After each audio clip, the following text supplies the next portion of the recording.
Қайырлы күн барлықтарыңызға, менің есімім Хамид Фариза. Бүгін біз ұстазбен сұхбат шығарылымының алғашқы видеосын жарияламақшымыз. Бүгінгі сұхбатымыздың қонағы педагог-психолог Перизат апай. Қош келдіңіз, Перизат апай. Бүгінгі шығарылымға келіскеніңізге рахмет. Ендеше бастайық, иә? Жарайды, бастайық. Жақсы. Онда алғашқы сұрақ. Жалпы бұл психология мамандығын таңдауыңызға не түрткі болды? Фариза, өзің білесің, мен осы мектепте 30 жылдан бері қызмет етіп келемін. Бірақ мен бұның алдында орыс тілі және әдебиеттану мұғалім болғанмын. Мен өзімнің еңбек өтілім кезінде, жалпы еңбек жолымның кезінде байқағаным, оқушыларды мінез құлқында бір кішкентай да болса өзгеріс бар сияқты да. Сонымен ойладым, мен осы салаға өтіп, осы мұғалімдердің, жалпы оқушылардың мінез құлқына, психологиясына, жан дүниесіне үңіліп көрсем ба деп ойладым бірінші кезде. Өзің білесің, ұстазы жақсының ұстанымы жақсы дейді. Жалпы негізі ата-ана, мұғалім, болашақ оқушылардың өсіп өнуіне, олардың психологиясының, жалпы жан дүниесінің қалыптасуына үлкен әсер етеді. Менің бұл салаға өтуімнің бірден бір себебі оқушылардың, жаңағы осы мектеп қабырғасында жүрген әрбір азаматтың психологиясын, жалпы жан дүниесін зерттеп білу болды. Себебі менің оққаным, сәби кезден бастап адамның қарттық шағына дейін бұл адам өзін іздеумен келеді екен. Ол өзін жолын тапса, онда оған нағыз бақыт деген. Мен осыны ұқтым да, сондықтан да әрбір адамның, әрбір оқушының жан дүниесін дұрыс бағытқа қарап бақыттау менің ең басты мақсатым болды. Керемет жауап болды. Абай атамыздың өлілгенше өзіңмен алыс деген, және де бұл уақытта өзіңмен алысу кезінде де саған психологтың біраз әсері болатыны айдан анық. Шынында керемет жауап болды. Келесі сұрақ. Жалпы психолог ретінде сіз оқушылардың қаншалықты құпиясын сақтауды жөн көресіз? Бұл қаншалықты маңызды? Кез келген адамда жеке шекара болады, Фариза. Егер біз жеке шекараны аттайтын болсақ, біз онда әрбір адамның жан дүниесіне қол сұққандай боламыз. Сондықтан да бұл өте үлкен маңызды жауапты істің бірі. Әрбір психолог алдына келген, кез келген консультация, яғни кеңес алуға келген адамның өзінің жаңағы мұң-мұқтажын айтуға, ішкі жан дүниесін ақтаруға келген адамның барлық құпиясын сақтауға міндетті. Мұнсыз педагог, психолог ешқашан жаңағы жеке құпияны сақтай алмайды. Ондай жағдайда клиент дейміз ғой, яғни алдына келген әрбір кеңес алушының немесе жаңағы жан дүниесін ақтаруға келген әрбір азаматтың біз жеке құқығын таптаған болып саналамыз біріншіден. Одан кейін өзімізге деген олардың сенімін жоғалтамыз. Сондықтан да бұл құпиялықты сақтау өте маңызды істің бірі. Керемет, жауабыңызға рахмет. Енді кез келген мектепте болсын, жалпы өзіңізге оқушылардан да өзіңіз байқайсыз. Ұялшақ оқушылар болуы мүмкін. Солармен қалай жұмыс жасайсыз? Олардың мінезін ашу қиынға соғып жатады әдетте. Иә, мен осы психология саласына, осы мамандыққа ауысқалы бері көп нәрсені байқадым. Әрбір жеке тұлға үлкен бір дастан десем болады. Себебі бастауыштан бастап, яғни кішкентай кезінен бастап олардың мінез құлқында көптеген өзгерістер болады. Біреулер агрессивті түрде келеді, біреулер жаңағы позитивті, өмірге көзқарасы керемет болып келеді, ал біреулер тартқыншақ, ұяң болып келеді. Бірақ олардың әрқайсысын, яғни осы психология саласында өтісіне лайықты әдістемелер бар, тесттер бар, және көптеген жаңағы тренингтеріміз бар. Солардың арқасында жұптық, топтық жұмыстар жасау арқылы біз олардың әрқайсысының мінез құлқына үлкен мән береміз. Жаңа агрессивті балаларды қалыпты жағдайға түсіруге тырысамыз, ұялшақ балаларды ашуға тырысамыз. Яғни қазақта әдемі сөз бар ғой, кей балаға тәк-тәк керек, кей балаға жетек керек деп. Біз осы тәк-тәгін де жетегін де бірге алып жүреміз. Жақсы, жауабыңызға рахмет. Келесі сұрақ, енді сіз барлығына психолог болғандықтан сіздің алдыңызға түрлі сізге келіп жатады оқушылар, және де осы уақытқа дейін түсінгеніңіз бойынша жалпы бастауыш сынып, орта сынып, жоғары сынып, 3 сынып аралығында қандай айырмашылықтарды байқадыңыз? Бұл орта буын болсын, жаңағы кішкентай буын болсын, жасөспірімдік шақ болсын, олардың әрқайсының мінезі әртүрлі болады екен, мен байқағаным. Кішкентай кезінде не көрсетсең, не айтсаң, соны қағып алып, саған айтып беріп тұрады. Ал орта буынға келгенде де сәл үлкендерге құлақ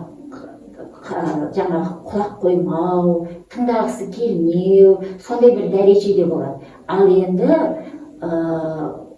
жоғары сыныпқа өткеннен кейін ол бала сенің ұрысқаныңды көтере алмайды, ескертулеріне дұрыс қабылдай алмайды. Себебі ол сенімен тең дәрежеде екені өзі оның ішкі дүниесі қарсы болып жатады да, жан дүниесі қарсы болып жатады. Осы жерде мен қазақтың бір әдемі сөзі есіме түседі да, балаңды 5-ке дейін дейді, патшадай сыйла дейді. 5-тен 15-ке дейін құлдай жұмса дейді. 15-тен ары қарай өзіңмен сырласыңдай сырлас дейді да. Міне осы қазақ әрбір сөзін біліп айтқан ғой. Дәл осыны әрбір ата-ана, әрбір ұстаса осы қазақтың сөзін, онда бала тәрбиесінде жалғаспайды. Мен осыған көзім жетті. Сонда сіздің айтуыңызша, әр жас ерекшеліктеріне қарай баланы тәрбиелеу керек. Ол өте маңызды. Өте маңызды, дұрыс айтасың. Кішкентай кезінде бар болса жаңағы қазақ айтқандай патшаңдай сыйлап, оның әрбір қырсықтығына, әрбір еркелігіне шыдап, оларды айтады ғой орыстар, почемучки деп. Міне сол сияқты неге деген сұрақты көп білгісі келеді. Себебі кішкентай баланың дүние танымы қалыптасып жатады да. Мынау неге ондай, мынау неге мұндай деген сұрақтар көп қояды. Сол кезде ерінбей, біз қазақ шыдамсыздаумыз ғой, өзім де анамын. Кейде мектепте шаршап барған уақытта, ай қойшы, болмайтын сұрақ қоя бермейді. Біз үшін ол болмайтын сұрақ, бірақ ол бала үшін үлкен дүние таным.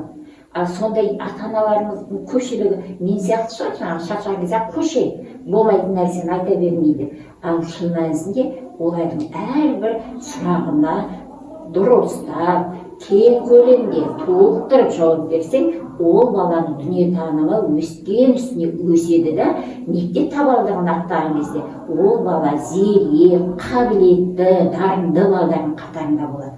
Бұл жерде менің айтатыным, кішкентай кезінде тәрбиеленген бала, ол мектеп қабырғасына келгенде, жаңағыдай жақсы тәрбие көрген бала, ол міндетті түрде дарынды оқушылар қатарына қосылады. Ата-ананың рөлі жоғары. Балабақшаға барғанда тәрбиешілердің әрбір берген жаңағы тәрбиесі, білімі, оның барлығы баланың бойына жақсы сіңеді. Себебі ол жастағы балалар губка сияқты екен. Сіңіріп алады, не нәрсе болса сіңіріп алады.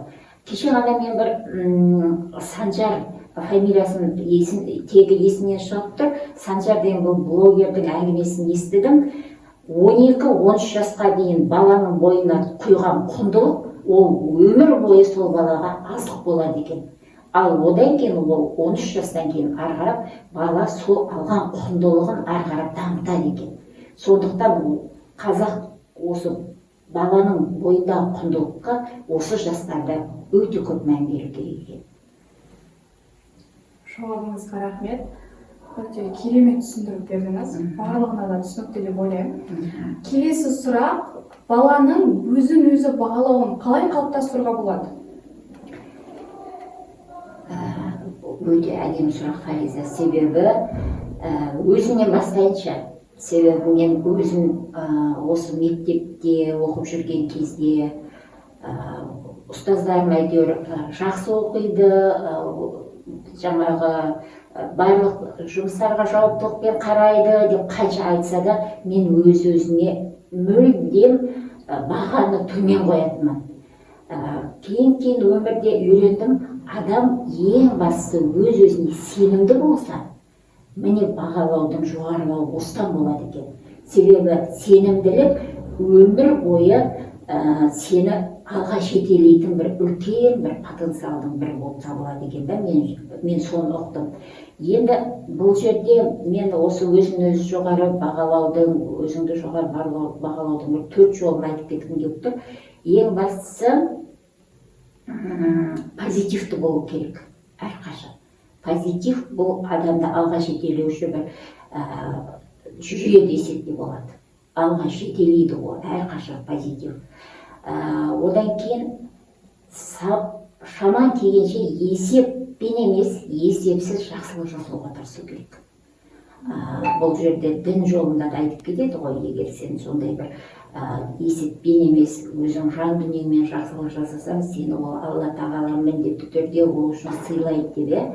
Бұл енді діни тұрғыдан алғанда сондай болғанмен, өмірде шынында да әрбір жақсылық қайтарымы болады екен, әрбір жақсылықтың. Және тағы бір сенімділіктің бір жолы мен ойлаймын, айналаңдағы адамдардың негатив пікірлерін елемеу. Себебі, егер сен әр адамның сен туралы айтқан негативтерін елей берсең, алға қарап жүре алмайсың ешқашан, алға қарап баса алмайсың. Осы бір менің өзімнің түсінгенім өмірдегі. Сондықтан да әрқашан өзіне сенімді болу, бұл бірінші орында тұру керек. Сенімділікпен білім ал, ешқашан білім алудан жалықпау керек. Өмір бойы оқысаң, ешқандай да сені алға сүйрелейтін бір жүйе болмаса, артқа сүйрелмейді білім алу. Және мен тағы бір ұққаным, рухани бай адамдарменен көп әңгімелесіп тұру керек. Рухани бай адам сені міндетті түрде рухани байытады. Жауабыңызға рахмет. Өте керемет жауаптардың бірі болды. Келесі сұраққа тоқталсақ, келесі сұрақ бұл бізде ішкі әлемге байланысты. Кез келгенімізде өзімізде внутренний мир дейтін болады ғой. Кез келген шақта, ол есейген шақта біз байқаймыз. Өйткені артымызға қарасақ, бізде бала қалып кеткен өзіміздің ішкі әлеміміз болады. Жалпы бұл ішкі әлеммен сөйлесу, ішкі әлемдегі арпалыс дегенді қалай түсінесіз? Өте керемет сұрақ. Дұрыс айтасың. Жалпы негізі осы жерде бір атақты бір кино бар ғой, кинода бар «Менің атым Қожа» деген Бердібек Соқпақбаев атамыздың. Сонда қожаны барлығы негізі шын мәнісінде қожаны сен жаманға шығарады ғой, ал шын мәнісінде қожа жақсы бала. Сонда айран алдына барып алып сөйлеседі ғой, қожаны өзі тәрбиелеп атады ғой. Иә, өзін өзі тәрбиелеп атады. Қожа, сен ондайсың, қожаң. Иә, әрбір адамда жан дүниесі солай таласып атады. Мысалы, міне жаңағы сенімділік менің бойымда өз бағалауым нашар болды деп айттым ғой. Сонда ішкі жан дүнием бүйтеді ғой. Жан жағымдағы айналам, мұғалімдер, өзімнің студенттік кездегі болсын, оқушы, мектептегі уақытта болсын, жолдастарым, сенің бойыңда жаңағы дарындылық бар, сен жақсы оқисың, сен жақсысың, сен ондайсың десе, бірақ менің ішкі әлемім жоқ, сен ондай емессің деп тұрып қалатын еді ғой. Міне сондықтан да мен ойлаймын, менің өзімді өзім бағалауым содан төмен болды деп ойлаймын. Жаңағы алдыңғы сұрақпен байланыстырсақ, Фариза. Сондықтан әрбір адамның ішкі әлемі қанша артқа тартса да, бірақ оған мойымау керек та, оны тыңдамау керек. Жоқ, мен ондай емеспін, мен мынандаймын, себебі айналам солай деп жатыр ғой мені деген сияқты ой болу керек. Ішкі әлем көбіне артқа қарап тартады екен. Мен соны білдім да. Жоқ, сен ондай емессің, сен мұндайсың деп ол дұрыс баға бермейді екен. Ал сыртқы сенің айналаңдағы адамдар дұрыс баға береді. Ал бірақ кейде сыртқы адамдар саған негатив айтса, онда ішкі әлемің сені сүйрелеуі керек. Егер ішкі әлем сені сүйрелемесе, сыртқы әлемнен жаңағыдай сөздер естіп жатсаң, онда сен адам болып өсудің орнына керісінше өшіп қаласың. Сондықтан әрқашан тепе-теңдікті сақтап тұру керек деп ойлаймын. Ішкі әлем, егер сені сырт мақтаса, ішкі әлем жаңағыдай айтады, сен жоқ ондай емессің деп. Ал сыртқы әлем сені жамандайтын болса, онда сенің ішкі әлемің әрқашан саған позитив айтып тұру керек. Мен соны түсіндім. Керемет түсіндіріп бердіңіз. Жалпы осы бойынша өзіңізден тағы да ішкі әлем бойынша тағы бір сұрақ қойсам, өзіңізге есеп берген кезіңіз болды ма? Мысалы үшін бала Перизат апайға қарап, ойланып, мүмкін.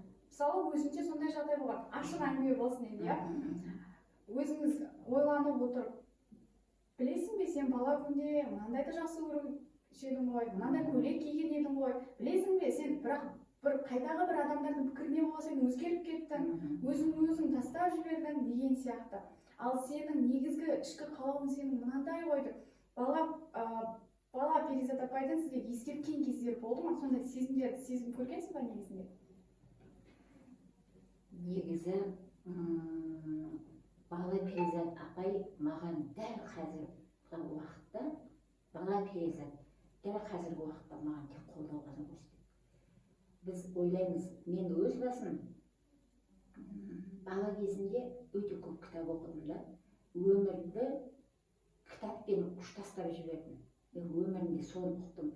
Айналамдағы адамның барлығы кітаптағыдай әдемі сөйлейді, жаңағы қатыгез адамдар аз, барлығы өте жақсы. Мен сондай бала кезде сондай Перизат болдым да. Керек десең, жаңағы махаббаттың өзі мен үшін өте бір сондай бір сезім болды, кіршіксіз сезім болғанда бір нәрсе саусақ тиіп кетсе шып етіп сынып қалатындай сезімде болдым. Махаббатты мен солай сезімді, ал шын мәнісінде олай емес екен өмірде. Өмірде барлық керісінше қатал екен. Менің бала Перизат кезіндегі уақытым, кіршіксіз таза болды.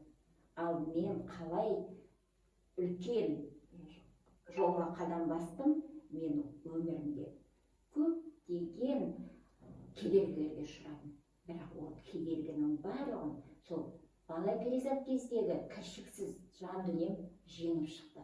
Мен ешқашан 30 жыл болды осы мектепте істегенмен бір әріптеспенен әшірескен емеспін де, үлкен қатты сөзге келген емеспін. Себебі ондай жағдайда мені бала Перизат басып тұрады. Сенің бұның дұрыс емес, олардың деңгейіне түспе. Сен кітаппен өскен адамсың ғой, кітапта қалай көрдің өмірді, солай көр деп маған әрқашан жол сілтеп тұрады. Сондықтан да мен өмірде отбасымда да, балдарыма да, қыздарыма да қатты сөйлеген адам емеспін.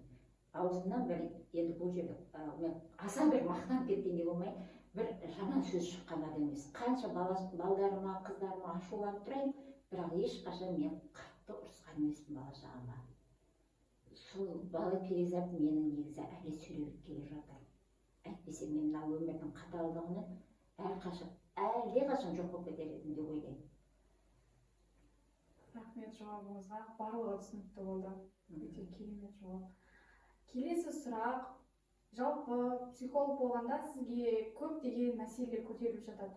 Түрлі жағдайда болуы мүмкін. Оқушылардың өзіңіз айтып жатырсыз ғой, мінезін танып білмейсің, әртүрлі мінезде деп.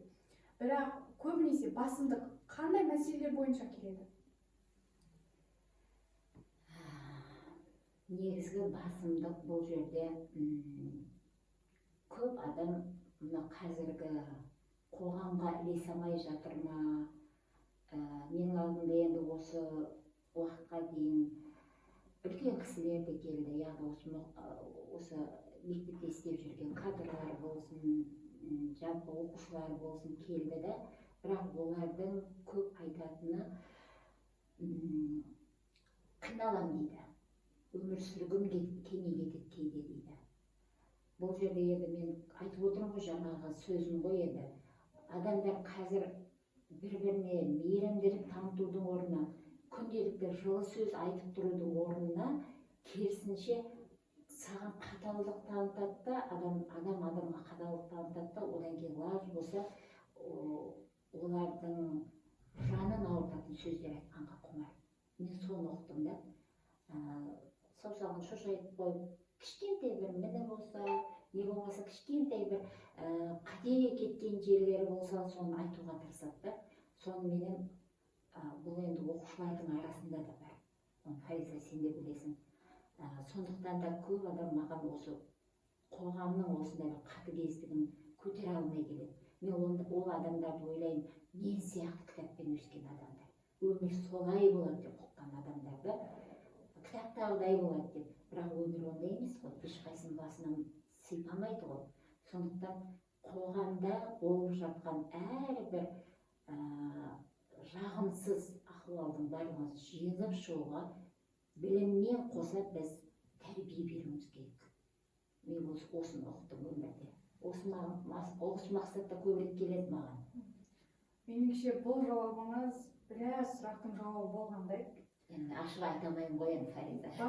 Негізі барлығы түсінікті болып отыр. Бұл сұрақтың өзінде жауабыңыз өте керемет. Келесі сізде ең соңғы сұрақ, шығарылымызда таяп қалыпты. Жалпы жас түлектер бар, психология мамандығын таңдап отырған. Сол болашақ психологтарға қандай кеңес бересіз? Бұл бағыттың қиыншылықтары да, қызығы да бірге жүретін болғандықтан, жалпы өзіңіздің өмірден алған сабағыңызды айтсаңыз. Жаңағы сөзді мен мынадан бастайыншы. Әрбір адам өзінің потенциалын білмейді деген ғой. Жаңағы ішкі әлем деген өзің айттың ғой, сол сияқты ішкі әлем тартып тұрады да. Бірден маған мынандай сұрақ қойды. Сіз бір аяқпенен қанша рет секіре аласыз деді. Не айттым? 1 секундта. Мен айттым 30 рет дедім да. Сөйтсем жаңағы секундамен қосса 1 секундта емес, 1 секундта мен 66-ма секіріппін. Сонда бұл жерден шығатын қорытынды, біз ешқашан өзіміздің потенциалымызды білмейді екенбіз. Бұл жерден не айтқым келді? Әрбір оқушы психолог болуға лайықты. Психолог бола алады да, ол міндетті түрде оқу керек, немесе осы салаға басымен еніп кету керек деген сөз емес. Әрбір адам осы салада түсінігі болу керек, білімі болу керек. Себебі айттым ғой жаңа, біз нәресте болып туылып қатық шаққа барғанша бізді міндетті түрде дұрыс бағыт беріп тұратын осы психология саласы екен. Өзің білесің, өмірде өте көп нәрсе. Мысалы, біздің қазіргі жұмыс істеп жатқан дүниелеріміз бұл суицид. Суицид дегеніміз әрине бұл әрбір баланың жаңағы қапа болу, біреуге қапа болса да суицидке бара салады. Мысалы, қазіргі уақытта. Одан қала берді бізде буллинг, кибербуллинг, бұның барлығы өршіп тұрған уақыт. Осының барлығында психологиялық білімі, психологиядан түсінігі болса, дұрыс жолды таңдай біледі. Немесе кімге барып осы жолда айту керек екенін ең құрғанда соны біліп тұрады. Міне, жалпы мен егер психологияны таңдап жатқан жаңағы келешек біздің жас түлектеріміз болса, оларға ойламастан осы қадамға барыңдар дер едім. Себебі мен осы психологияға ауысқанда өзімше осы аудан бойынша психологтардың оқуына бардым бірінші рет ауысқан уақытта. Мен ана жерде өмірге риза, ешқандай да проблемасы, яғни мәселесі жоқ адамдарды көрдім ғой.